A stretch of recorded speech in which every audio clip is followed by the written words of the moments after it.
Well, good morning, good afternoon, everyone. We're very excited to have you join our first webinar series from the GOT Transition Program. And our webinar series is on healthcare transition and Title V care coordination initiatives. So I'm here joined with Patience White, and we're very excited to have all of you on the phone with us. I want to say,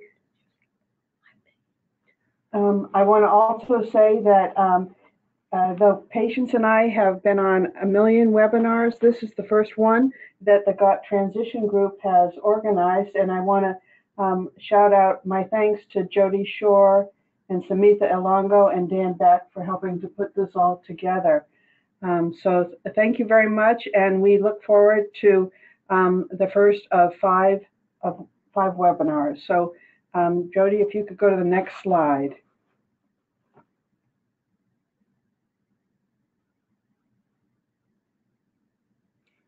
Great. We have no financial disclosures or conflicts of interest to tell you about.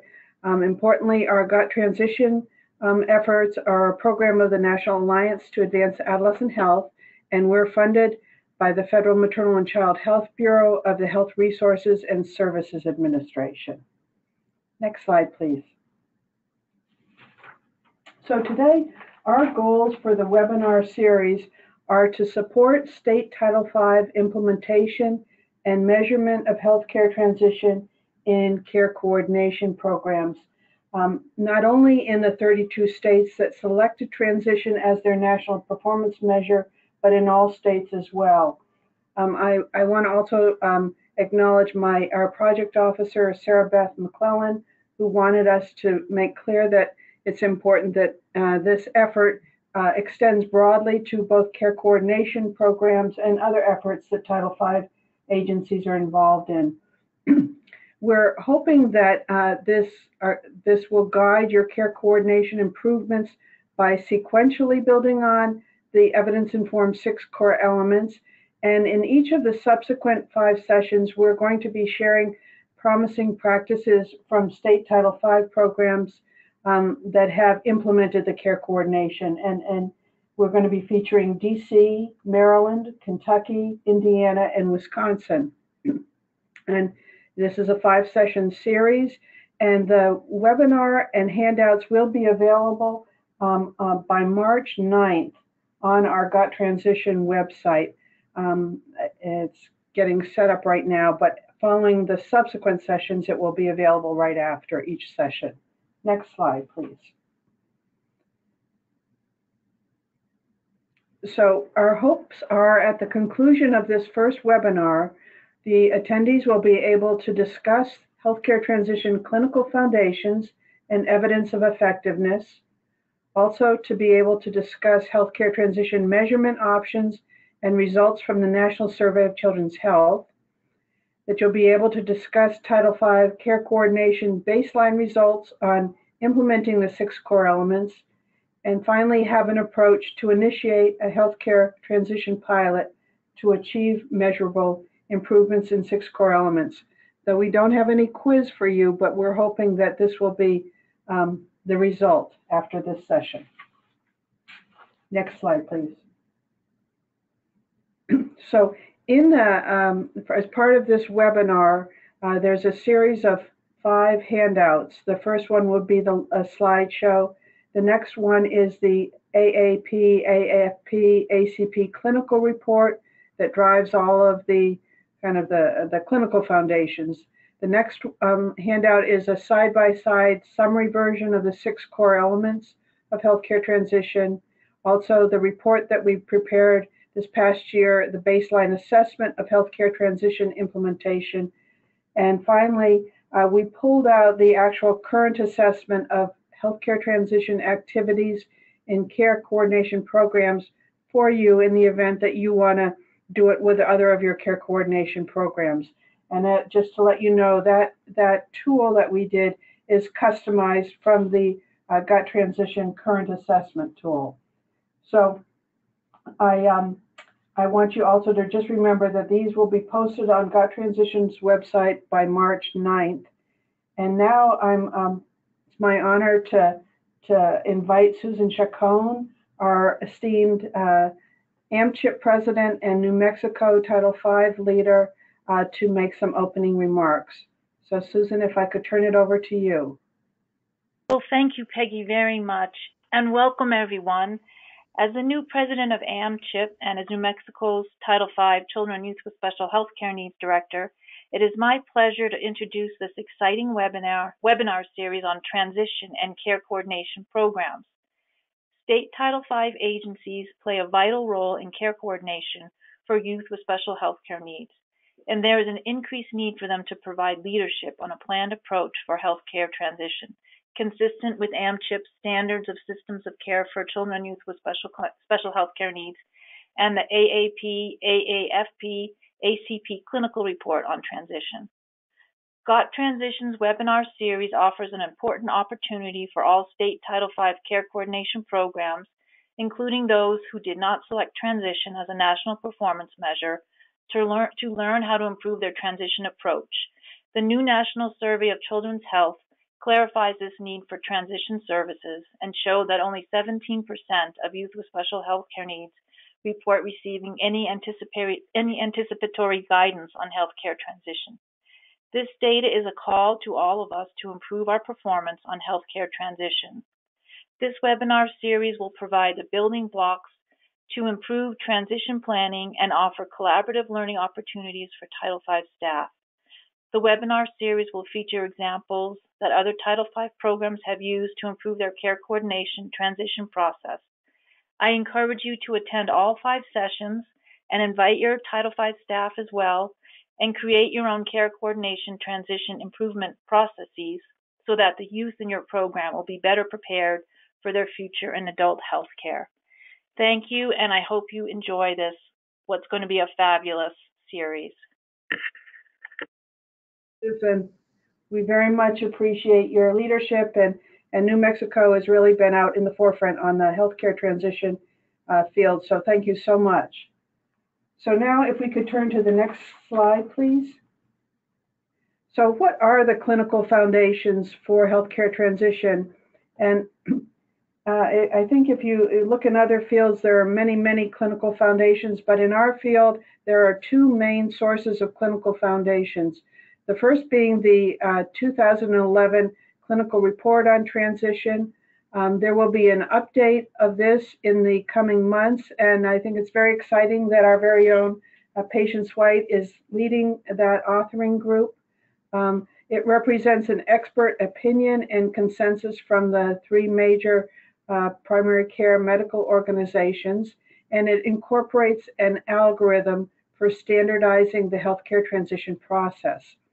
I think many of you are well aware of the 6 core elements of healthcare transition, that it's aligned with the clinical report. It defines the basic components of healthcare transition with linked tools and measurement resources. It can be customized, it's free, and it's part of, as Susan mentioned, the AMCHIP system standards for children and youth with special needs.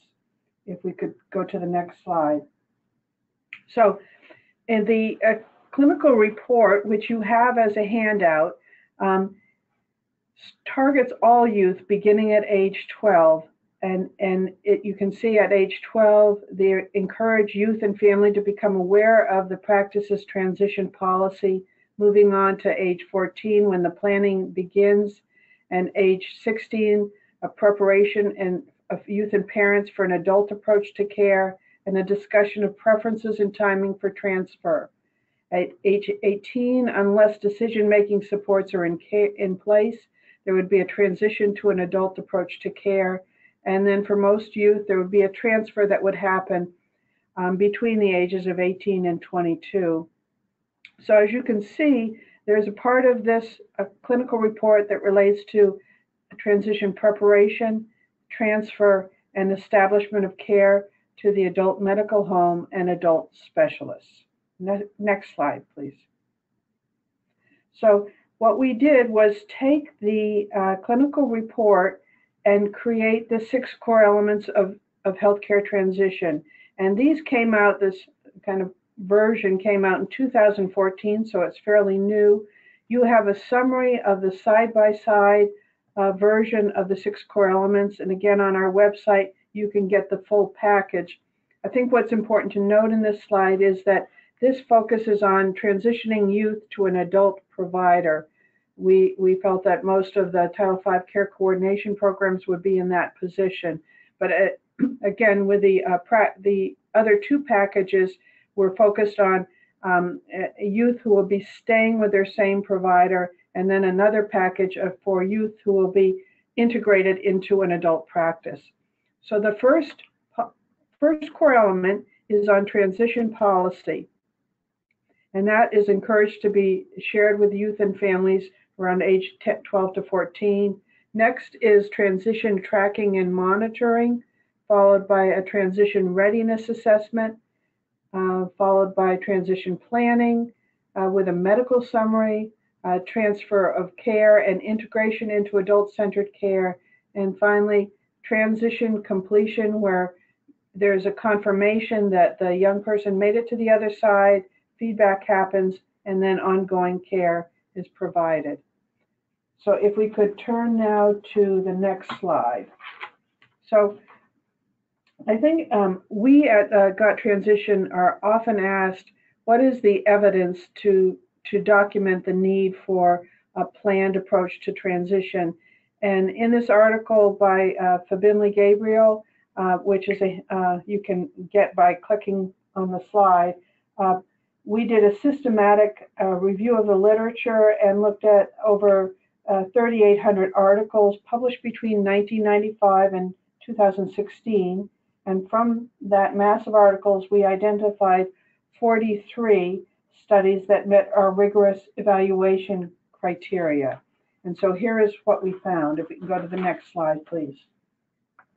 So using the triple aim framework, and I also would refer you to table 3 in that paper, we found positive results in terms of adherence to care, in terms of better patient-reported health and quality of life, and greater self-care skills. Again, each of these studies measures outcomes differently, but you can see several indicators of positive population health results. In addition, the satisfaction results showed improvement related to youth and families' satisfaction with transition, transfer, with life and health goals, the helpfulness of tools, autonomy, and time alone with providers.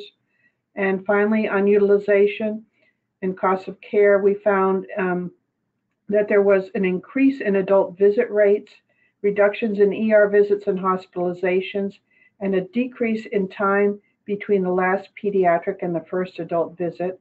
In addition, there was an improved process of care that resulted. And sadly, at the time of this study, there were no evaluations that looked at costs of care. I think since that, there's been a couple that are coming forward. Next slide. So there are many ways one can measure healthcare transition performance. 2 that we want to highlight today are the National Survey of Children's Health and the current assessment of healthcare transition activities in care coordination programs. So if you could advance to the next slide. So as Susan Chacon mentioned on the call, the National Survey of Children's Health, if you go down to the next to the last bullet, you see that only 17% of youth with special needs met this national transition measure, and among those without special needs we're at about 14%. So it's kind of a major change from the past survey.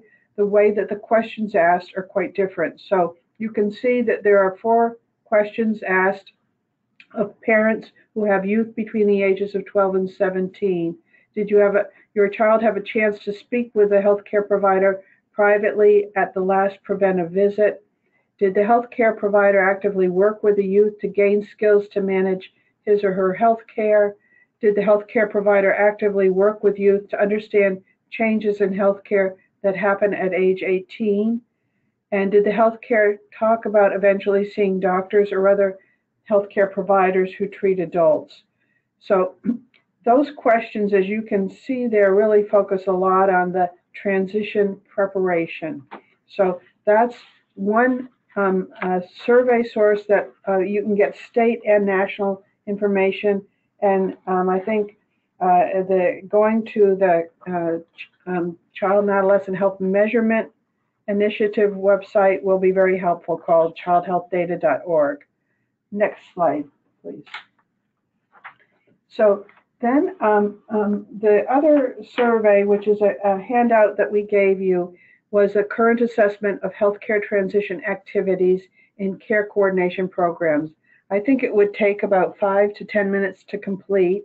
We customized it from a GOT Transition current assessment of healthcare transition activities. As you know, it's a qualitative self-assessment tool that provides a snapshot of how far along your care coordination program is with implementing the core elements. And this self-assessment scores your level of implementation at a level 1, which is the basic level, to level 4, related to 7 core elements. It was conducted in May 2017 and will be repeated again in May 2018.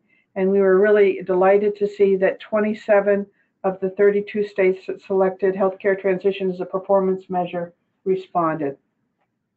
So next slide, please.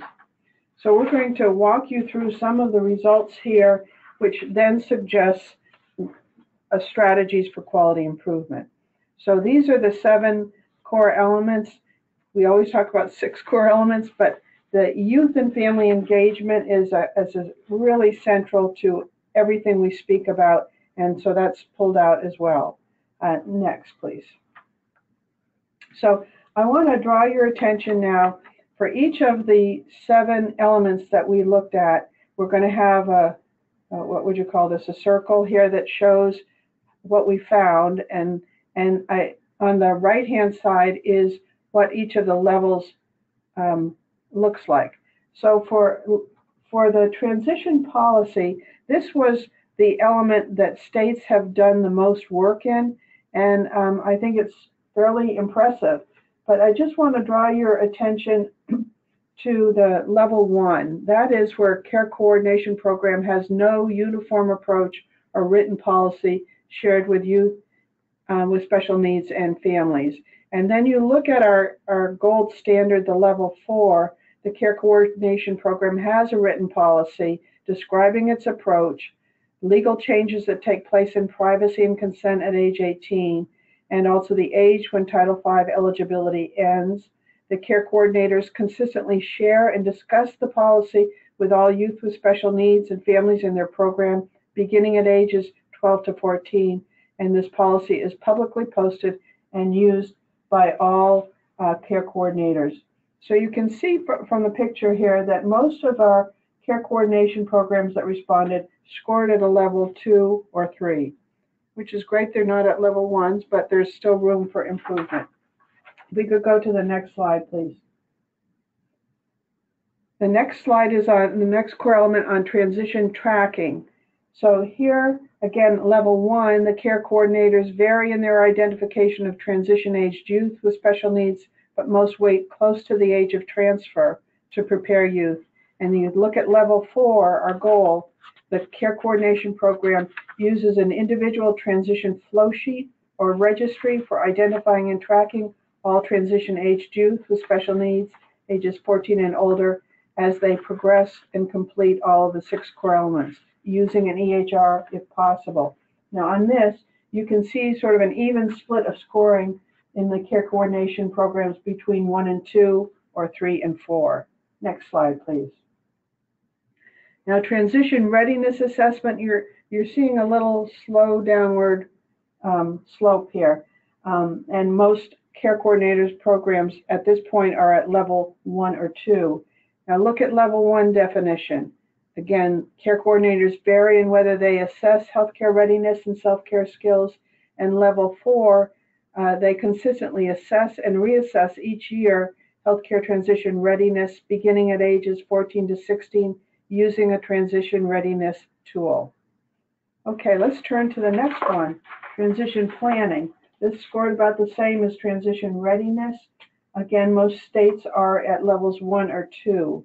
And if you look at level 1, again, we've got this variable in which the care coordinators, whether they include goals and action steps in the plan of care. And drop to level 4, the care coordination program has incorporated transition into its plan of care template for all youth with special needs. The care coordinators consistently include youth with special needs goals and action steps related to transition based on the results from the Readiness Assessment tool. Care coordinators consistently address privacy and consent changes that take place at age 18 and, if needed, decision-making supports for adult-centered care.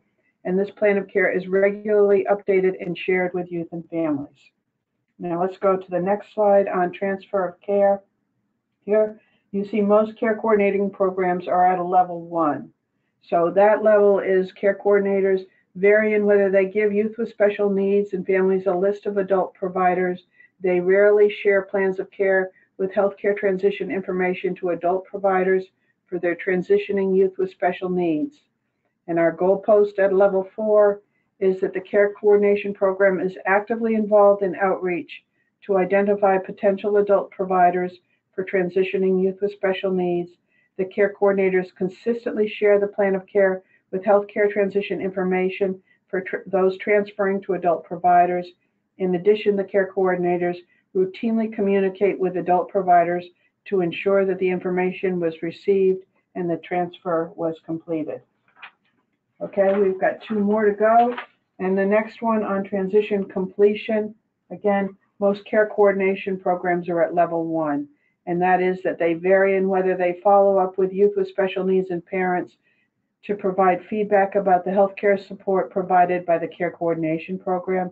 And we wish you are all moving towards 4, where the care coordination program uses the results from its healthcare transition feedback survey as part of its transition performance measurement for the Title V block grant reporting. Finally, the last result on youth and family engagement. Again, most care coordination programs are at a level 1, and that is that the care coordination program offers general information about healthcare transition to youth with special needs and parents, but has limited involvement of youth and parents in their healthcare transition program development and evaluation. And we wish for level 4, where the care coordination program offers healthcare education to youth and parents and involves parent leaders knowledgeable about the 6 core elements in statewide efforts to advance healthcare transition improvements. So I think you can see from this self-assessment process where state Title V and care coordination initiatives are and in what areas of improvement are still needed. Previously, we sent each of the 27 states their own results. Next week, we'll send them back to you in case you've lost that important piece of information somewhere. So we'll send that back to you. Again, you can involve more care coordination programs in your work here and similarly gather this baseline information. So now I'm pleased to turn it over to my colleague who has been leading countless quality improvement efforts. Great. Patience. Thanks, Peggy. I'm Patience White, and we're going to try and think together a little bit about what to do and where to start. You've just had a wonderful overview of the process and the evidence and a little bit about where the states are in their efforts to bring transition into the care coordination programs. How about the next slide? So the goal in any sort of quality improvement is to maximize healthcare transition supports for youth with special healthcare needs, and doing this by increasing the Title V care coordination implementation of the 6 core elements. Now, that you want to use a qualitative improvement methodology, and there's a bunch of pieces to it here. And we're going to talk about each one, but you first of all want to get the leadership involved. You want to get a team that is really going to be able to start this process. You want to create something that everybody buys into. In other words, what does success look like? That's that aim statement. You then want to clarify how you're going to show you actually accomplish accomplished it through measurement of some sort. You then want to look at the activities and actions that you need to do for this improvement. How is it actually going to work in your system? And then you want to test your change. So the center part of quality improvement is doing this planning, then you try it out, then you study it, and then you act. You go on to the next one. It's sort of this PDSA cycle to be sure that what you're about to do really works and is going to work within your particular system. And then you try to implement it in a pilot. So now let's look at each of these. Next slide, please. So you want to first make sure your leadership thinks this is something they want to do. You certainly can't start it without everybody saying, we're going to spend the time and the effort and the energy to take on this important component. You have lots to do in your care coordination programs, so you'll have to make a clear decision that this is what you'd like to do to improve your healthcare transition process. Then you need to decide who needs to be at the table. And this will obviously vary on the kind of program you have. For instance, you obviously want people that are leaders with enough authority in each of the areas to be able to test and implement the change and really know how to go about this. And the leaders can come from varying groups. Clearly, you want families and youth at the table. If you're closely aligned with providers, you perhaps want pediatric and adult providers in your system, as well as those that are leading the care coordination system. And you're all going to be able to get together and think about this, along with the day-to-day leader who understands the care coordination operations and what would actually happen if you made a particular change, and really lead this team and bring it along through this process. You'd like an administrative expert who can assist with tracking processes and information system updates. Incorporating things into the electronic medical record is always a challenge, and there usually has to be some kind of modification if you're going to rely on this as part of this process. Finally, you want to be sure the healthcare transition quality improvement sponsor, in other words, the Children and Youth Special Healthcare Needs Director who has a connection to the senior management and can overcome some of the barriers that the team will face. And may not be there all the time, but is there to review and learn about progress and help you get through any of the bottlenecks that happen as you're making this kind of process change. Next slide, please. So let's take an example of an aim statement. So that just to remind you, this is really, you're stating your goal. This is where you're headed, and so that everybody can say, yep, I agree. This is just what we want to do by a certain date. So you're starting right off the bat by saying whatever the date is, and we're going to give you an example of a particular aim statement. So by May of 2018, for instance, 80% of youth, and you've decided what population you're going to really pilot this in. So you might have a few different conditions, or you might have a particular set of youth that you're working with. You want to clarify the ages that you're working with, so ages 14 to 21. Will complete, and this is just an example, a standardized transition readiness assessment, and their transition skill needs will be incorporated into a plan of care that is jointly developed with youth with special health care needs and their families. So you can see, you know, the date which you want to get it done, what level you'd like to get to. So you're actually reaching here for level 3 on the current assessment, which is completing a standardized transition readiness assessment and putting it into a plan of care. You want to make sure your aim is focusing on a core element, but it could be there. You could choose another one. We just chose the readiness assessment and the plan of care, but you could choose something else that perhaps your particular program needs to focus on. As I mentioned, it should include a date. You want to be sure that you want to say at that date, did I do what I said I would do? You want to be clear about the population, what the target is, and what particular healthcare transition elements you're aiming at. It's very important to be sure that this aim statement aligns with what you think success should look like. Everybody looks at each other and says they agree. We're all on the same page, and we're all working at the same goal together. So this aim statement becomes very important and often takes some time to think about and work through. We're always happy to help people think about this at GOT Transition. So if you're not sure, please reach out and ask for help, and we're there to help you. Next slide. So now let's think about how you're going to say, how am I going to measure this? How am I know I'm going to have done this? So we repeated the same aim statement up top there. By May 18, your 80% of these youth are going to get a standardized readiness assessment and have these skill needs will be incorporated into a plan of care that's developed by youth and families. So you probably want a transition registry. You're going to need to know when you reach that, did you reach that 80%? So of the group, you would like to know what their name was and their age, when they did that transition readiness assessment, and when was that plan of care with healthcare transition skill action steps completed. So you actually can look and see that Tommy actually did his readiness assessment and then had this plan of care, which includes the healthcare transition skill action steps. Clearly, you can also rely on the current assessment of healthcare transition activities. We'll be doing this again in May 2017.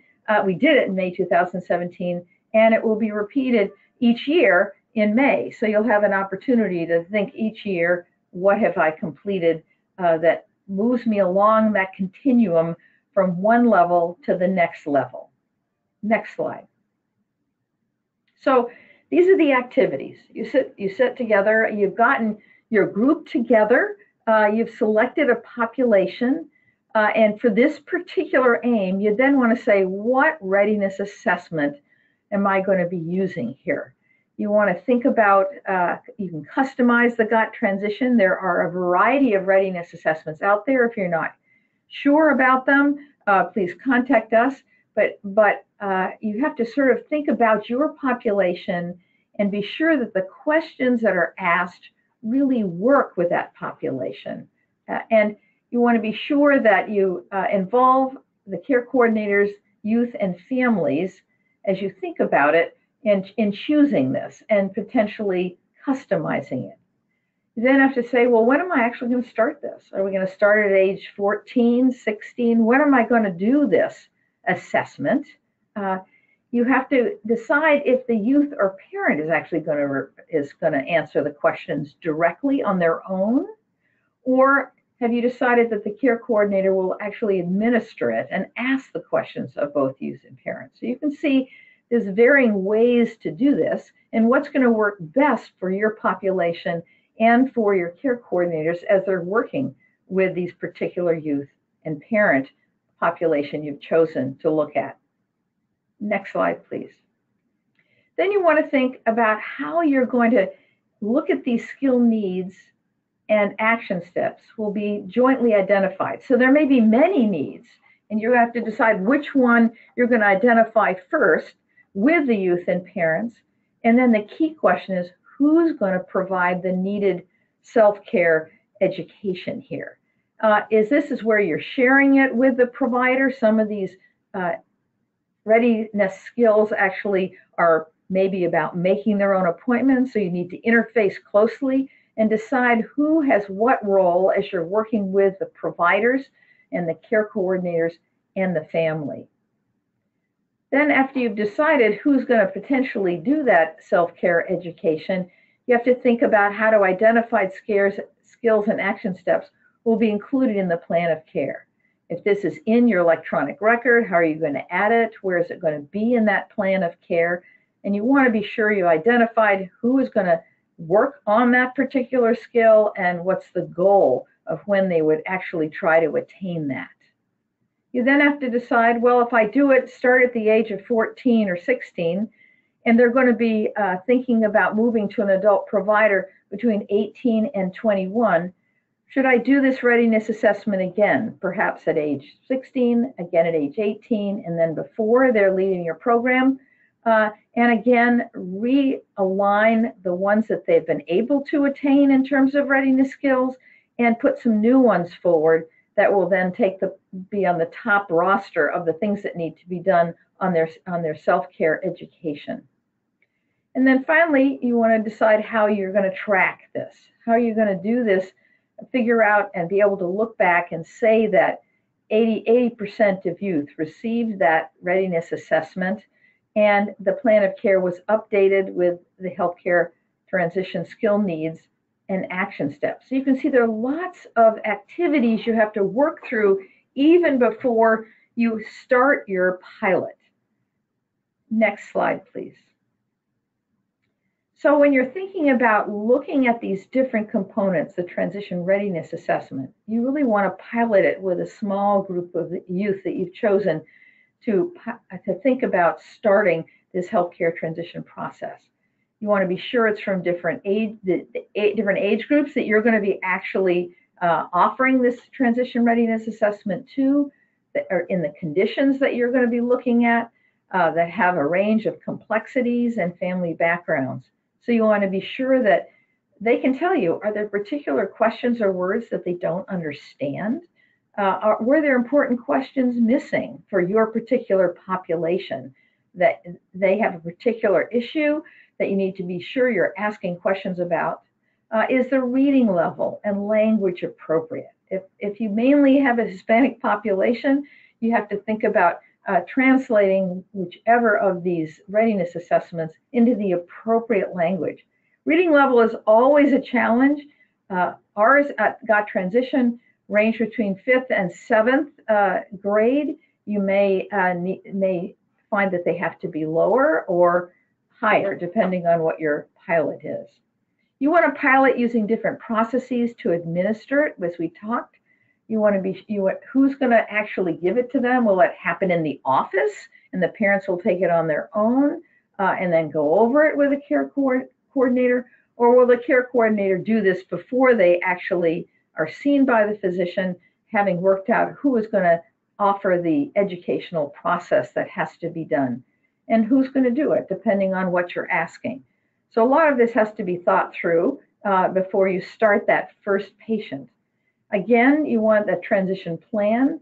If you already have one in your EMR, I hope it's one that has had some input from families and youth. If not, you're making it. You can look at the one that we have and be sure you sort of pilot it as well. They're going to want to be looking at this. You want to give them a copy, so it should make sense to them of how it's organized and what the plan really is. And then you want to think about, how is it going to be updated? If I give a second readiness assessment, how am I going to change what's in that plan of care? And who is going to be doing that? Would it be the provider or the care coordinator? And then finally, how is the tracking method going to be used with the care coordinators and the administrative staff?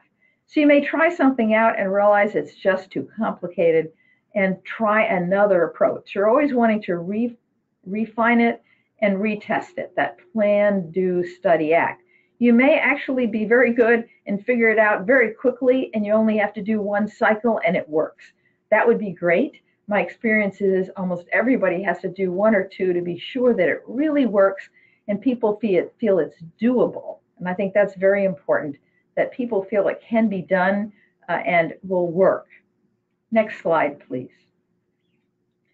So here you are. You want to think about, after you've done all this and you have your aim and you've thought through all these particular activities you need to do, and you're testing it, you've tested it in these small groups, refining it. I think you're now ready to say, okay, I'm going to now do it in my broader population. And we don't know who that is and the size of it, but you're going to need to look at who's interfacing with that population. Which care coordinators need some education about this? You need to go back. Obviously, you had some leaders involved in getting this all set up, but then you need to go on and actually train others that are going to interface with this process. It may well mean you need to educate some of the providers as you're going forward with this, so that they understand suddenly when a care coordinator walks in with a readiness assessment, what that means and what their role is. You want to obviously measure the progress from the tracking methods and provide ongoing feedback. You want to know the people that made the decision with you to do this as a quality improvement process, that you're making some progress. And always keep track of lessons learned. If you have many states undertaking this, people learn a lot from everybody else's mistakes, if you want to call it, or ways they tried something and realized it didn't work. Those little pearls really make a difference as you begin to talk to others about how you're doing it, and then as you expand it to other populations within your care coordination program. Next slide, please. So in general, here are some lessons learned in all the work that I've been doing in a variety of settings. Be sure you choose your pilot wisely. Sometimes people say, well, let's take the most difficult population, the very medically complex. There's a great need there. And I always say, wow, don't start with the most complex. You need to work out the systems first. And remember, people know there's a pilot. People know that a change is coming. People have varying responses to a practice change that's coming down the pike. So they're watching. You want to be sure that you choose that pilot wisely. Is it doable? Is it something you can get an early win? Take that low-hanging fruit to start the process. Right? So be sure you're connecting with that leadership, because they need continual buy-in, because you want this to be sustained. Outline that measurement strategies up front. Everybody knows what you're headed for. They know how you're going to measure it, so they feel confident that you're going to give them information that says this was a success or not. It's very important when you're talking about quality improvement that you're trying to put in as much as you can, a fail-safe process that is integrated into the routine functions. This isn't something that somebody has to suddenly think of in the middle of the day. It's just happening. It's not about having one person you hire and a care coordinator and hope that it's all somehow going to happen.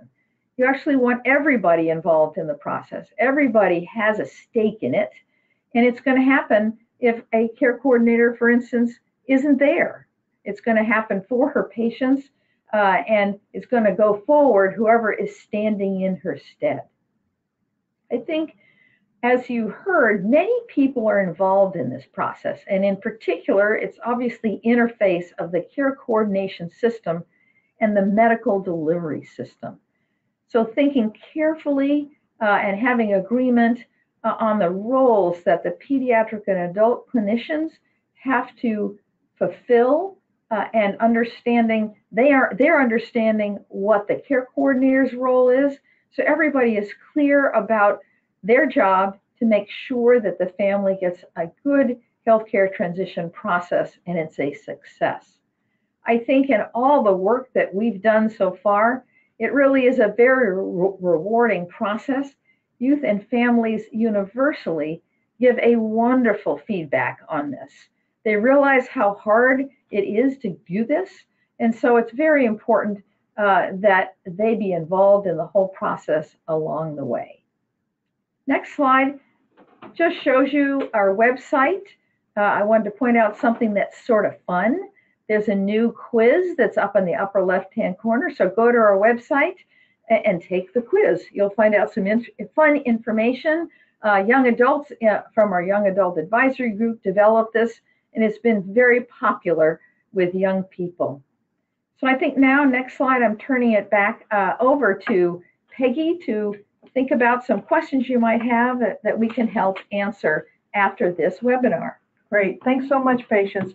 It looks as if we have about 15 minutes to go over some questions about whatever your questions are, about writing an aim statement, about selecting particular activities to achieve improvement, about measurement, about baseline results, and clinical foundations. I just received one question that I want to respond to. Do these surveys, that is the 2017 baseline assessment, indicate who the sites are identified as the care coordinator? Is this a nurse, a social worker, a physician, etc.? The instructions that we sent to the state Title V agency was to have them involve their care coordination programs and look at them as a whole. And so, I'm not certain exactly how each individual site did that. This was not what you call a research project. It was to get a kind of a, as we say, a current snapshot. So as you go forward, again, we gave you that tool, but when we use that tool in a given site, we try to get the whole practice. We don't want one provider filling it out. Now, if you could get all of the care coordinators to fill it out in a given program, that's fine. But I want to just indicate that I'm certain that the states went about gathering their baseline information in distinct ways that I couldn't quite answer. But it gives a picture, I think, of progress. And I think compared to a lot of our other quality improvement efforts, the Title V agencies are further, their care coordination programs are much further along, and though still improvement is needed. So other questions? I would just add that whoever filled out the baseline ought to be sort of, if it's possible, thinking about filling it out in follow-up, because it's obviously, it's an impression, and you want to get a sense of how the improvement is happening. So it may be that when you undertake the process and you actually have a whole different process going forward, that's fine. But you want to be sure that there's some consistency if possible. Great, and I just want to remind everyone that you can type your question into the chat box.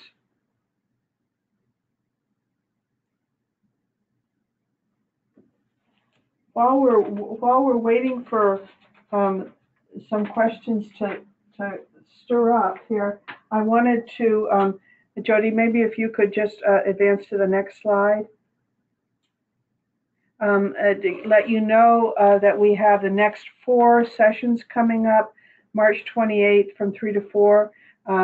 Patients will be leading that with our DC Title V agency, Delmar Little, who has funded Dr. Michelle Jiggets, who is leading a transition quality improvement effort at Children's National Medical Center.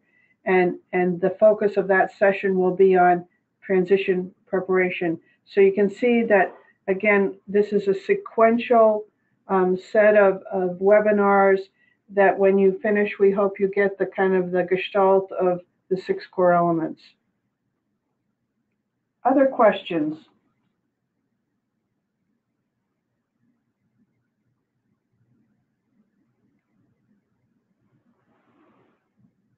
Hearing none, I imagine that you all have, hold on. Did all the states that identified transition as their improvement area participate in an assessment or baseline? So the 32 states that selected transition as a performance measure, we had 27 of those states responded. And many of those states contract to provide care coordination services, others provide them directly, and others are simply involved in care coordination initiatives in their state. So however it was constructed, but again, I think what's important here is you can use that baseline assessment tool for your own purposes, and it's especially great to use that to start with. Okay, another question. Is it generally recommended that the team identified consists of both adult and pediatric providers? Well, ideally, yes. I think that's usually the most successful teams do have both. And particularly, it's good to begin identifying adult providers. If you're talking about youth with some medical complexity, to think about adult providers who would be willing to jump in and take care of them. And many of these care coordinator systems actually know adult providers who are doing it. They just want to identify more of them. So yes, you'd like to have both the pediatric and adult so that you can work together on this preparation And part of the adult providers can actually give welcome letters to the pediatric practices. So there's a back and forth that happens here, and it's helpful if they're leaders and then can spread the word to the other providers that you're going to be working with. Sometimes when you're trying to convince adult providers to join the panel, if you've had an adult provider who was involved and designed the process with you, they can reach out and speak to some of the new providers that you're trying to line up to be a part of your process. Great. I've got a couple more questions that just came in. When piloting a readiness assessment, would you want to connect to providers that are not implementing a formal healthcare transition process for their patient, or connect with those providers more involved in healthcare transition? How about specialists versus PCPs? Well, I think first when you're talking about, oops, I lost the question. Is it about actually piloting? When piloting, okay, you've chosen your readiness assessment and so forth. Well, it would obviously depend on the population that you're working with, and you would like to, at that point, to have lined up a bunch of providers that you think you're going to work with. So I think it depends on, in this setting, you'd like them to be implementing some kind of process, because that's what you're doing. You're doing it as a care coordination program, and you want to do it with your providers. So that's part of the process here, is that as you're working through this, you're deciding on the roles of the practice as well as the care coordinator. So yes, you would like them to beginning to think about it. I mean, they don't have to have done it yet, but you'd like them to be thinking about it. And then whether it's subspecialists or generalists depends on your population. But if you're just going to work with sickle cell, then perhaps you are going to work with just hematologists and oncologists. If you're working with developmental delay, it might just well be primary care providers. I hope I've answered your question. Thank you. I also want to note that when we did some work in the District of Columbia with a managed care plan who had a care coordination infrastructure, the readiness assessment was conducted by the care coordinators in the plan, and then subsequently shared with both the pediatric and the adult providers, who were incredibly appreciative of that work. However, it could be that the care coordination program decides, well, gee, wouldn't it be great if this was conducted directly by the provider site and not by the care coordination program? And I think that's part of the activities you would want to work out. You'd have to get their buy-in, right? Yeah. Somebody in their office is going to have to do it. Okay, the next question here is there a curriculum recommended to train providers about self-management skills for transition? Boy, there are many curriculum out there. It depends on the condition in general.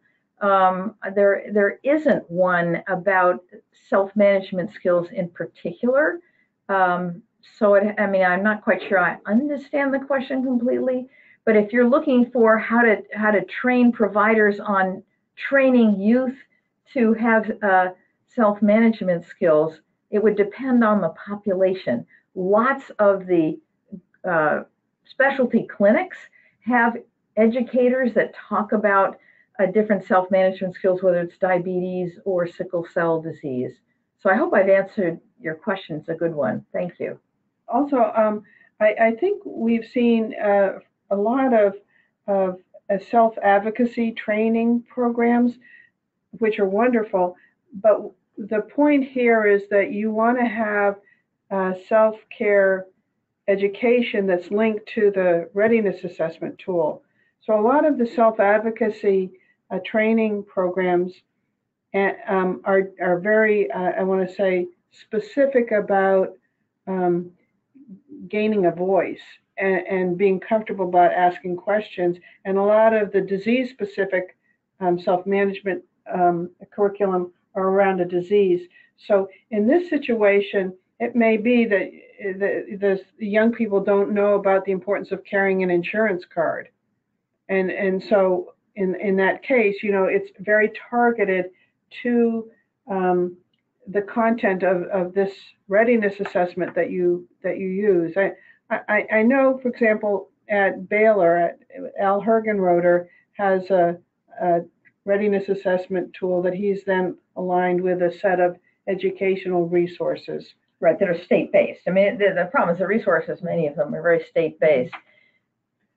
Okay, we have another question. Are you using a particular model for care coordination? For example, a high fidelity wraparound?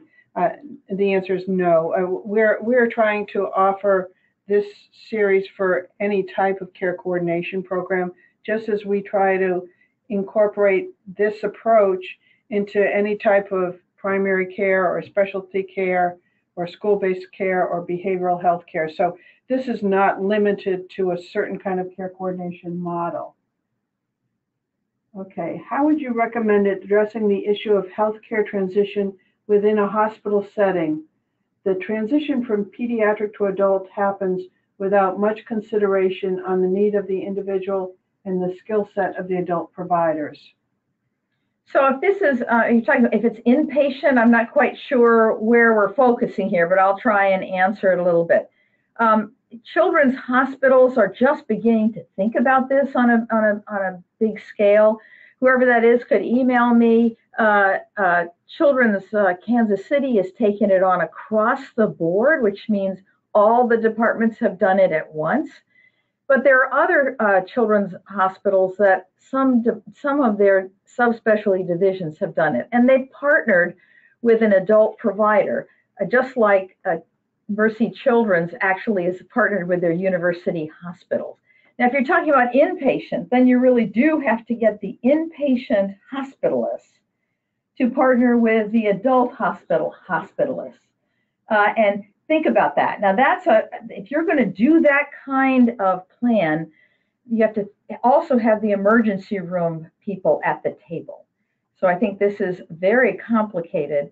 Often, I often get calls from inpatient physicians who are perhaps frustrated because they're having to admit adults onto the pediatric floor. And I always say, actually, you need to go back to your system, because you're going to need some people in the outpatient department who are ready to make this transition, who then can admit to the adult hospital, or they're going to have to work out how they interface. So I'm always saying, if you're just talking about inpatient and there's no planning on the outpatient side, you probably have to begin on the outpatient side to get things going and then bring it in. So for instance, in sickle cell disease, we work actually across the spectrum.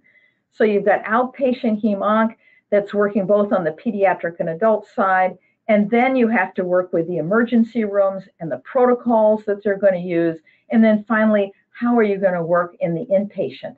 That's particularly complex around pain management. So I think it's a very complex question. If you want to talk about it more, please get in touch with me. Thanks. I'm going to close with one last question here. Is gut transition or anyone compiling information anywhere on programs that are implementing transition policies, plans that can be accessed for models for programs starting from scratch?